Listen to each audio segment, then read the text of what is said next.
Bismillahirrahmanirrahim. Assalamualaikum warahmatullahi wabarakatuh. Alhamdulillahi rabbil alamin.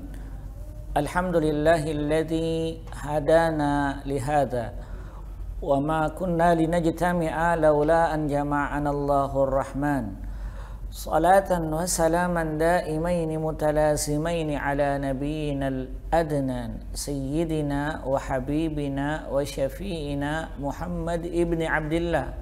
Allahumma salli wa sallim ala sayyidina Muhammadin salat abdin qallat hilatuhu wa rasulullah wasilatuhu fa anta laha ya ilahana walikulli karbin azim fafarrij ma nahnu fihi bisirri bismillahirrahmanirrahim. Segala puji bagi Allah subhanahu wa ta'ala dengan melantunkan ucapan alhamdulillahi rabbil alamin.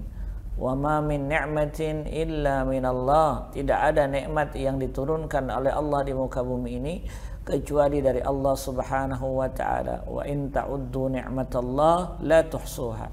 Jika engkau mau menghitung berapa banyak nikmat Allah, maka tak akan bisa engkau menghitungnya. Oleh sebab itu wajar kalau setiap keadaan kita mengatakan alhamdulillahi rabbil alamin. Salawat teriring salam tak lupa kita haturkan kepada junjungan kita Nabi besar Muhammad sallallahu alaihi wasallam. Man salla alayya salatan sallallahu lahu biha asra. Nabi bersabda, siapa yang bersalawat denganku sekali, maka Allah akan membalas salawat tersebut 10. Bahkan para malaikatnya memiliki satu tugas khusus. Innalillahi malaikatan. Malaikat itu punya tugas khusus ketika orang mengucapkan salawat kepada Nabi. Kata Nabi Muhammad sallallahu alaihi wasallam, inna lillahi malaikatan. Sesungguhnya malaikat ada tugas khususnya, ayyuballighu min ummatis salam. Dia tugasnya hanya untuk menyampaikan salam dan salawat dari tuturan umat Nabi Muhammad sallallahu alaihi wasallam yang disampaikan kepada Nabi. Allahumma salli ala sayyidina Muhammad wa ala ali Muhammad. Para pemirsa TPRI Kalimantan Selatan dimanapun Anda berada, kajian kita hari ini di dalam acara TPRI Kalimantan Selatan dengan judul Mutiara Hadis. Mutiara Hadis kali ini kita akan mengkaji tentang hadis yang berisikan memuliakan orang lain, menjaga kehormatan orang tua. Bagaimana bisa Ustadz memuliakan orang kaitannya dengan orang tua kita? Nah, hadis ini yang akan kita kaji dari riwayat Imam Bukhari dan Muslim atau hadis muttafaqun alaih. Kita baca hadisnya.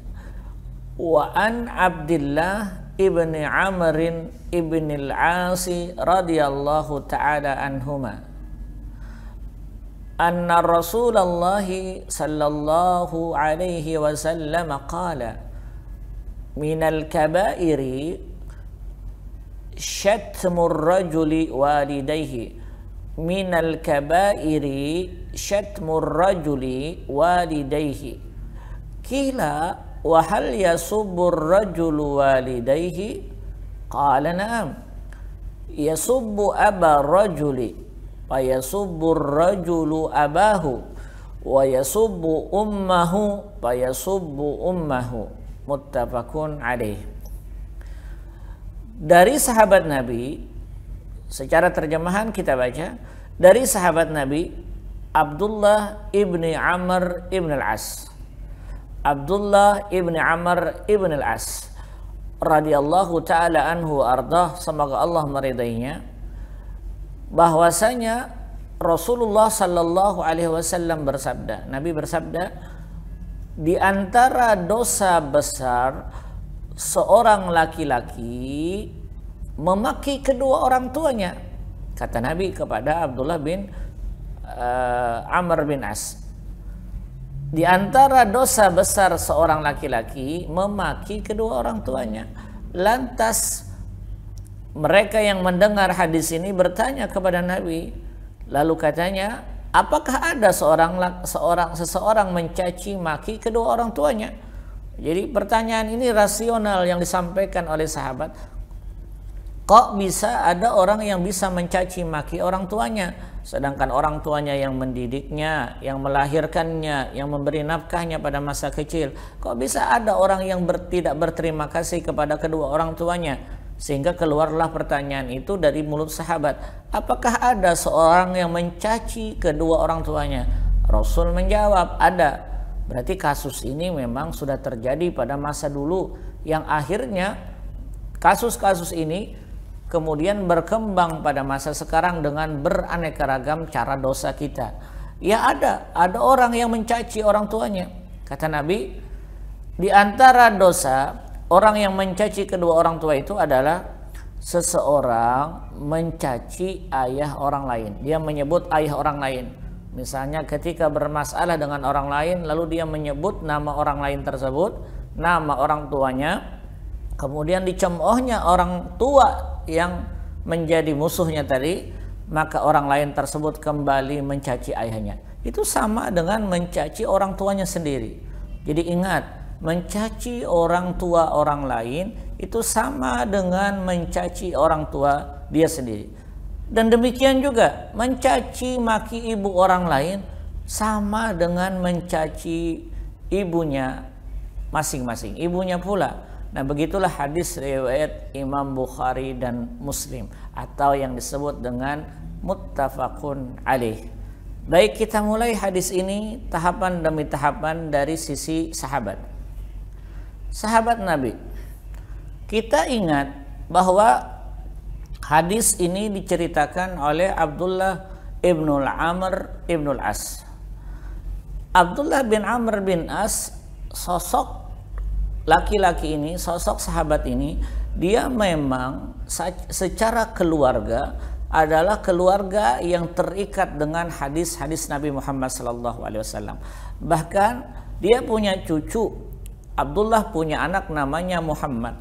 Muhammad punya anak bernama Syuaib. Syuaib punya anak bernama Amr. Jadi Amr bin Syuaib itu ketika lahir tahun 125 Hijriah. Ketika dia sampaikan hadis-hadisnya, Amr bin Syuaib ini, dia senantiasa mengatakan di dalam ilmu hadis, faqala Amr bin Syuaib an abihi an jaddihi. Kenapa? Saking Amr bin As ini memberikan pendidikan yang luar biasa kepada seluruh keturunannya, sehingga seluruh dari keturunannya itu ketika menyampaikan ilmu pengetahuan berorientasi kepada datuknya. Amr bin Syuaib, Amr anak Syuaib, Syuaib anak Muhammad, Muhammad anaknya Abdullah, Abdullah anaknya Amr, Amr anaknya As. Jadi semua rentetan ini memang hidup dalam satu kehidupan, yaitu kehidupan baginda Rasul sallallahu alaihi wasallam. Lalu bagaimana sosok perawi ini di dalam keseharian, yang kapan dia lahir, kemudian kenapa dia menyampaikan hadis ini? Kita akan kaji hadis ini setelah yang satu ini.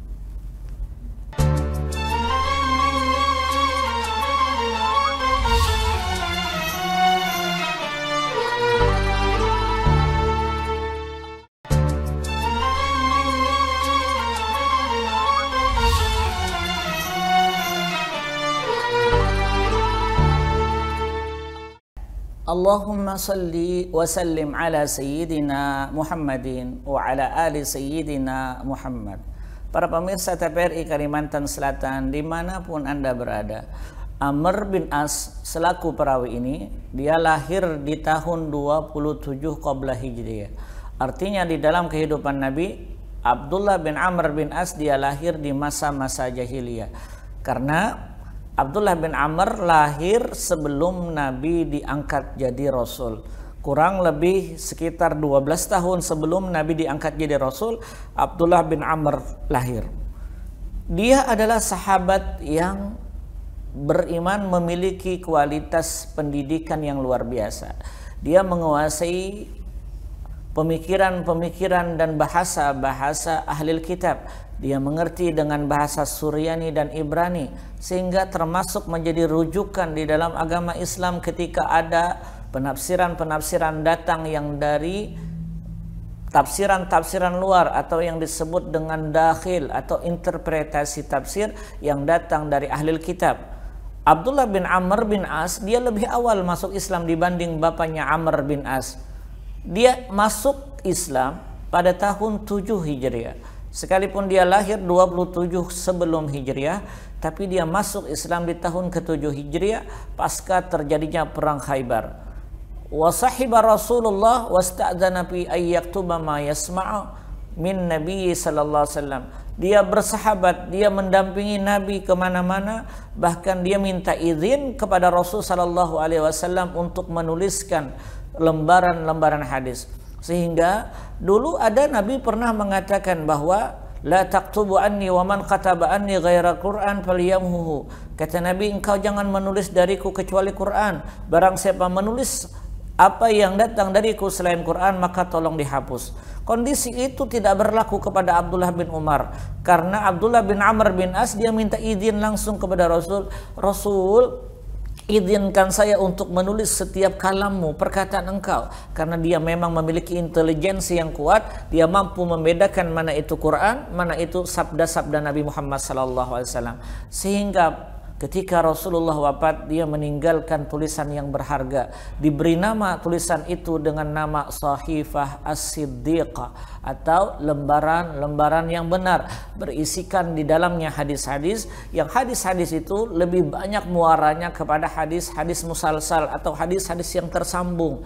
Orang yang belajar ilmu hadis, dia akan mendapatkan hadis-hadis musalsal, karena memang hadis musalsal luar biasa. Dia ketemu dengan syekh, dari syekh ke syekh, sampai akhirnya sanad itu kepada baginda Rasul sallallahu alaihi wasallam. Beliau memiliki hadis kurang lebih 700 hadis yang disepakati oleh Bukhari dan Muslim. Artinya 700 hadis dari 8.000 hadis yang terdapat di Bukhari itu dari Abdullah bin Amr bin As. Bahkan beliau mendapatkan satu porsi khusus oleh Imam Muslim di dalam hadis-hadisnya. Abdullah bin Amr bin As, beliau meninggal, riwayat yang kuat beliau meninggal di Asqalan. Asqalan itu mana? Dulu Asqalan adalah wilayah Palestina, tapi Asqalan sekarang masuk dalam ranah, kalau kita cari di peta, Asqalan sudah masuk wilayah Israel yang telah dijajah oleh mereka. Asqalan sebenarnya komunitas dulu banyak ulama-ulama kita, termasuk Ibnu Hajar al-Asqalani, dan Abdullah bin Amr meninggal menutup usia di tempat tersebut. Inilah Abdullah bin Amr bin As. Lalu apa yang disebut dengan hadisnya? Kata beliau, karena memang hadis-hadis Abdullah bin Umar ini biasanya nuansanya berorientasi kepada pembinaan keluarga, berorientasi kepada etika akhlak antara anak dengan orang tua, berorientasi kepada hubungan-hubungan baik antara tetangga. Maka kali ini beliau menceritakan sebuah dosa besar, minal kabair. Al-kabair jamak daripada kabiratun. Kabiratun bermakna dosa besar. Dosa itu terbagi dua, dosa kecil dan dosa besar. Apa konsekuensinya? Kalau dosa besar tidak akan diampuni oleh Allah Subhanahu wa taala kecuali dengan rahmat Allah Subhanahu wa taala. Jadi dosa besar itu tidak ada ampunannya. Maka biasanya nuansa-nuansa dosa besar itu langsung diberikan ancaman, tahdid, permasalahan adalah bahwa yang bersangkutan akan masuk ke dalam neraka jahanam. Itu biasanya nuansa-nuansa hadis yang bicara terhadap dosa-dosa besar. Dan kali ini minal kabair digunakan dengan kata min, di antara, artinya dosa besar banyak. Dosa kecil kalau dikerjakan bersering-sering, dosa kecil setiap hari, atau dosa kecil frekuensinya dilakukan beberapa saat, maka kumpulan dosa kecil akan menjadi dosa besar. Itu juga berbahaya. Minal kabair, kata Abdullah bin Amr bin As, di antara dosa besar. Syatmur rajuli Asyatam, syatam dalam bahasa Arab adalah pertikaian. Ketika ada seseorang bermasalah satu dengan yang lainnya, lalu dia menyebut nama atau dia mengatakan sesuatu yang kasar kepada orang lain, maka itu disebut dengan syatam. Dalam hadis dikatakan, idza syatama ahadukum, kalau ada di antara kalian saling bertengkar mulut, syatam artinya pertengkaran secara mulut. Andai kata ada di antara kalian bertengkar secara mulut, idza syatama ahadukum, apabila ada di antara kalian bertengkar, falyakul, Nabi pernah mengatakan, pakul, maka hendaklah orang itu berkata, inni shaimun, maka hendaklah dia mengatakan, saya berpuasa.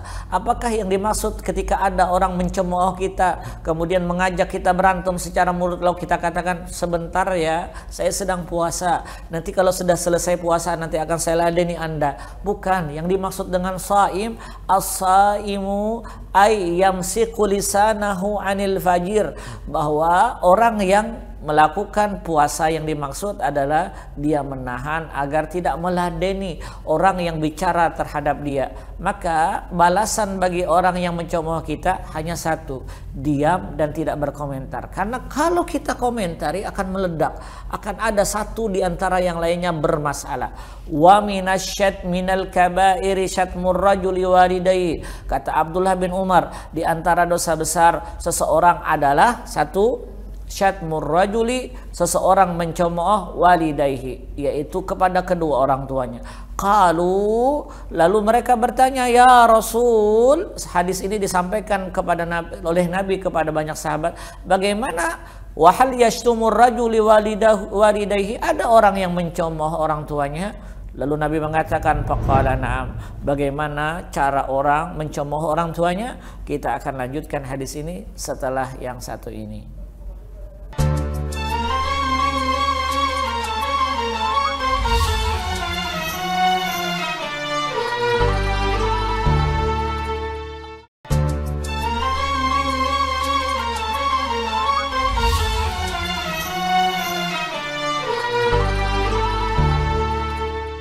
Allahumma salli wa sallim ala sayyidina Muhammadin wa ala ali sayyidina Muhammad. Para pemirsa TVRI Kalimantan Selatan dimanapun Anda berada, dikatakan oleh Nabi, seseorang bisa saja mencemooh orang tuanya. Lalu bagaimana? Dan itu pertanyaan terlontar dari mulut sahabat. Kata sahabat, wa qalu ya Rasulullah wa hal yashtimur rajulu walidataihi, bagaimana bisa walidaihi, bagaimana bisa seseorang laki-laki mencemooh kedua orang tuanya? Qala na'am, kata Nabi, benar. Yasubbu abar rajuli, seseorang ketika bertengkar lalu dia mencemooh, pas yasubbu abahu, dia mencemooh ayahnya. Jadi hati-hati ya, kalau nanti kita bertengkar jangan membawa orang tua. Misalnya ada di antara orang-orang sekarang atau anak-anak kita, lalu ketika dia bertengkar mencemooh orang tuanya, orang tua orang lain, dia sebut orang tua, nama orang tua dipermainkannya dan sebagainya. Pada hakikatnya mencemooh nama orang tua lain atau nama orang tua kawan kita atau nama orang tua siapa saja, ketika kita bertengkar lalu kita menyebut nama orang tua tersebut, Nabi mengatakan sama dengan wayasubu abahu, dia sama dengan mencerca ayahnya sendiri. Maka hormatilah orang tua orang lain sama dengan menghormati orang tua kita sendiri. Ketika kita hormat kepada orang tua orang lain, maka kita sama dengan memproteksi, menjaga betul kemuliaan orang tua kita.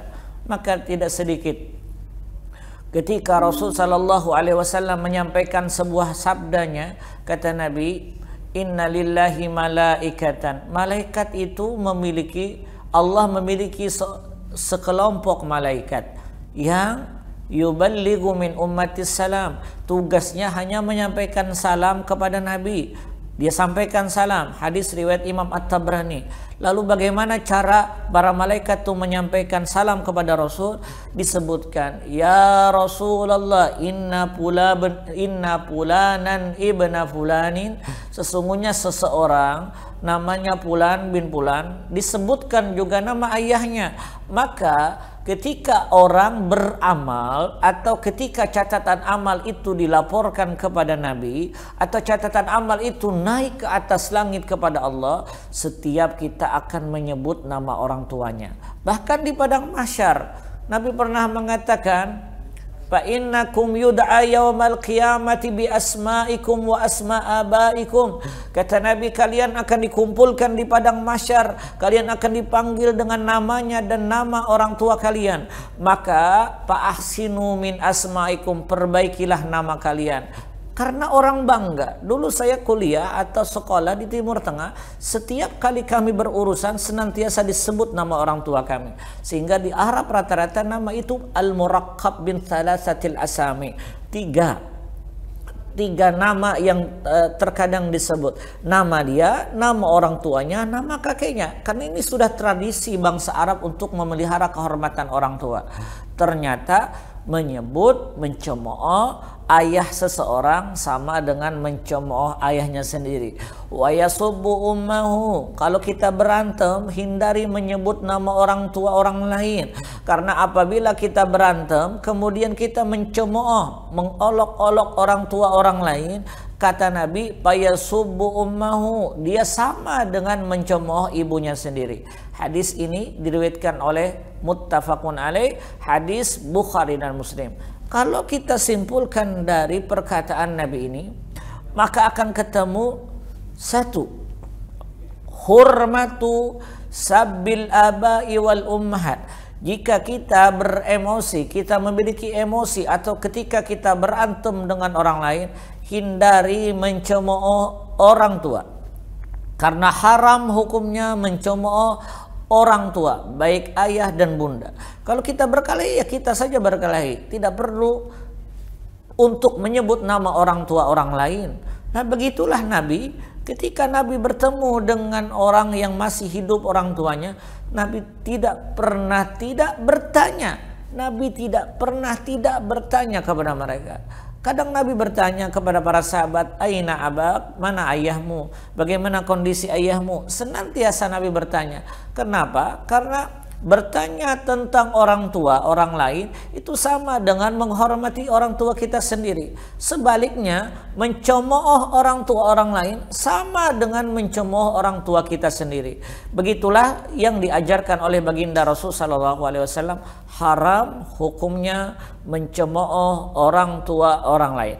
Kedua, hadis ini ditulis oleh Imam Bukhari di dalam Fil Adab, dalam hukum etika. Kata Imam Bukhari, babun la yasubbur rajulu walidayhi, bab pada menyatakan dilarang seorang laki-laki mencemooh kedua orang tuanya. Bagaimana caranya? Ternyata seperti itu penjelasannya di dalam hadis Bukhari. Dalam Imam Muslim, hadis termasuk di dalam babu fil imam, bab pada menyatakan tentang keimanan. Babu bayanil kabairi wa akbariha, bab pada menyatakan penjelasan di antara dosa-dosa besar. Rupanya dosa besarlah kita dapatkan kalau kita mencemooh kedua orang tua orang lain. Maka hormati kedua orang tua orang lain. Ini bahasanya Imam Bukhari dan Imam Muslim di dalam hadis ini. Yang ketiga, ya'bat tibaul mustaqim ghaliban ayyasubbar rajulu walidayhi walakinnahu qad yatasabbabu fi dzalika bisababil walidi ghairihi. Terkadang ada orang yang ramah dengan orang tuanya sendiri, tapi dia tidak ramah dengan orang tua orang lain. Andai kata kaitannya dengan orang tua orang lain, maka orang itu tak ramah. Maka sebenarnya berbanding terbalik. Karena kaidahnya, jika seseorang itu bersikap tidak baik kepada orang tua orang lain, maka begitulah dia bersikap kepada orang tuanya. Jadi setiap kita itu wajib menghormati orang lain, apalagi skalanya dia termasuk dari orang tua teman kita. Jadi posisinya sama. Saya andai kata bertemu dengan kawan-kawan saya, lalu kemudian bertemu dengan orang tua kawan saya senantiasa mencium tangan orang tua tersebut. Kenapa? Karena memang hadis menyatakan demikian. Etikanya ketika kita bertemu dengan orang tua kawan kita, maka sama kita menghormati dengan orang tua kita sendiri. Ayo, dari hadis ini kita bisa simpulkan bahwa ramahnya kita dengan orang lain yang skalanya orang tua merupakan ramahnya kita dengan orang tua kita. Hormatilah orang tua orang lain agar kemuliaan orang tuamu kekal di sisi Allah Subhanahu wa taala. Aqulu qawli hadza wa astaghfirullah li wa lakum wa lisairil muslimin. Subhanakallahumma wa bihamdika asyhadu an la ilaha illa anta astaghfiruka wa atubu ilaik.